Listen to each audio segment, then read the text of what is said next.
Welcome back to my channel mo blogs. তোমার কেমন আছো সবাই? আশা করি ভালো আছো, আমিও ভালো আছি। তো সকালবেলা আমি এইভাবেই ইন্ট্রোটা দিলাম। তো আমি এখন এসেছি হচ্ছে ছাদে, আর ছাদে এসেছি স্নান করে টোরে, তারপরে তো অনেকটাই সকাল হয়ে গেছে। তো একবারে আজকে স্নান করে নিয়েছি, কারণ আজকে আমার ভীষণ পরিমাণে গরম লেগেছে, ভীষণ পরিমাণে রাত্রিবেলা ঠিক মতন ঘুম হয়নি। তার জন্য ভাবলাম যে সকাল সকাল স্নান করে নিই। তারপরে চলে এসেছি এইখানে, দেখো আমাদের গাছে কতগুলো ভেন্ডি হয়েছে। তোমরা তো জানো আমাদের গাছের ভেন্ডিগুলো প্রত্যেক দিন তুলতে হয়, আর ভেন্ডি তো প্রত্যেক দিন এমনিতেই তুলতে হবে, তা না হলে তো বড় হয়ে গেলে আর সেটাকে খাওয়া যায় না। তার জন্য আজকে আমি সকালবেলা তো ভেন্ডিগুলো আমি তুলে নিচ্ছি। আর আজকে বেশ ভালো কটাই ভেন্ডি হয়েছে, তার জন্য একটা গামলাও নিয়ে নিয়েছি আমি। তো তারপরে দেখো আমি এইখানে একটা বেগুন গাছে বেগুনও হয়েছে, সেই বেগুনটাও আমি তুলে নেব, কারণ আগের বেগুন গাছগুলো না সবগুলো কেটে ফেলেছে, আর নতুন একটা বেগুন গাছ হয়েছে, সেই বেগুন গাছে বেগুন ধরেছে। তো তো তোমরা দেখতেই পেলে। তারপরে চলে এসেছি থালা বাসনগুলো মাজতে, আর এইখানে থালা বাসনগুলো আমার মাজা হয়ে গেছে। তারপরে বেসিনটা একটু পরিষ্কার করে নিচ্ছি, কারণ এইখানে বেসিনের তেল চিটচিটে ভাব হয়ে গেছে, তাই ভাবলাম যে সাবান দিয়ে একটু ডলে দিই। তো আমি আগের দিন আমার এই বেসিনটা ভালো করে পরিষ্কার করা হয়নি, তার জন্য আমি এখন ভালো করে সেটাকে পরিষ্কার করে নিচ্ছি। তো সাবান দিয়ে প্রথমে পরিষ্কার করেছি, তো তারপরে দেখি কি সাদা সাদা হয়ে রয়েছে। তারপরে কি করলাম, একটু সার্ফ নিয়ে আসলাম, সার্ফ দিয়ে তারপরে ভালো করে পরিষ্কার করে নিলাম। আর সার্ফ দিয়ে পরিষ্কার করলে জিনিসটা ভালো পরিষ্কারও হয়। তাই ভাবলাম যে এবার থেকে সার্ফ দিয়েই আমি পরিষ্কার করে নেব। আর যেটা আমি হাত ধোয়ার জায়গায় বেসিনটা, সেটা হচ্ছে কি বলতো, সেটা আমি সার্ফ বা শ্যাম্পু দিয়েই ডলি। তাহলে কি হয় বলতো, এটা সাদাও হয়ে থাকে না, বেশ ভালো লাগে আর পরিষ্কারও হয় ভালো। আর এইখানে আমি এই যে কলটাও ভালো করে পরিষ্কার করে নিচ্ছি। কলটায় না আমার এইখানে যেহেতু একটু কিচেন চিমনি নেই, তার জন্য তেল চিটচিটে ভাবটা বেশি হয়ে থাকে।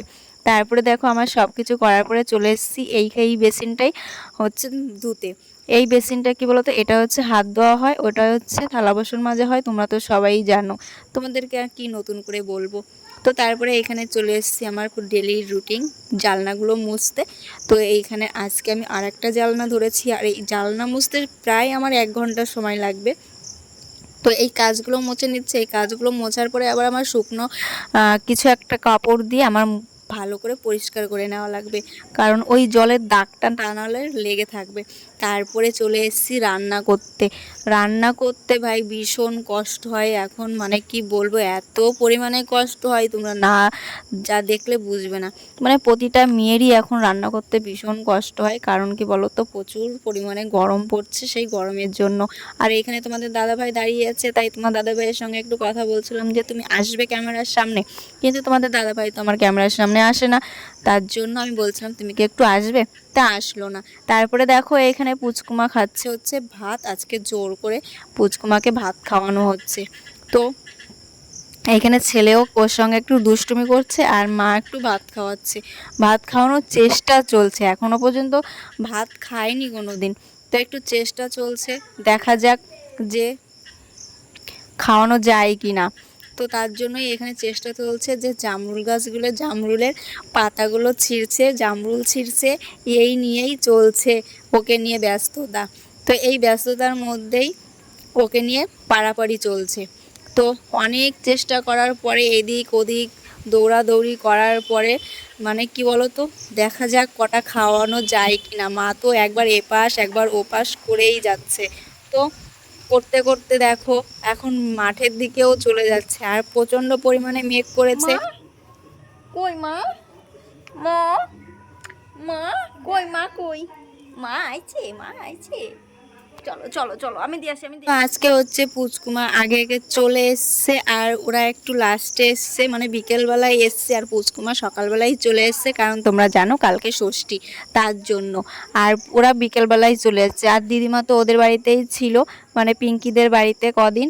আর এইখানে দেখো আমার পুচকুমা চলে এসছে রাস্তায়। আমরা রাস্তায় কেন এসছি বলো তো, আমাদের গ্রামে নতুন উদ্বোধন হচ্ছে চপ সিঙ্গারার দোকান। তো সেইখানে আমরা দেখে চলে এসেছি। তো আগের দিন চালু হয়েছে, সেদিন আমরা আসতে পারিনি, আমি জানতামই না। তো তারপরের দিন ভাবলাম যে আজকে মানে চপের দোকানটা চলো একটু দেখেই আসি, আগের দিন উদ্বোধন হয়েছে আমরা তো জানি না। তো তারপরে আমরা হাঁটতে হাঁটতে চলে এসেছি আমাদের বাড়ি থেকে, বেশি দূরে না, আমাদের বাড়ি থেকে মোড়ে।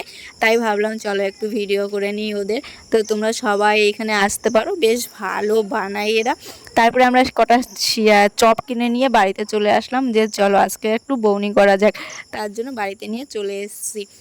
তো বেশ ভালোই লেগেছে খেতে। আর এইখানে দেখো পুচকুমার সঙ্গে খেলা চলছে। তো চলো গাইজ, ভিডিওটা আজকে আর বড় করছি না। ভিডিওটা যদি ভালো লাগে like comment share and subscribe করে দিও। যারা ফেসবুক থেকে দেখছো তারা ফলো করে নিও, আর যারা এখনো পর্যন্ত আমার চ্যানেলটিকে সাবস্ক্রাইব করে নিও তারা প্লিজ প্লিজ একটু সাবস্ক্রাইব করে নিও। আর সবাই ভালো থেকো, সুস্থ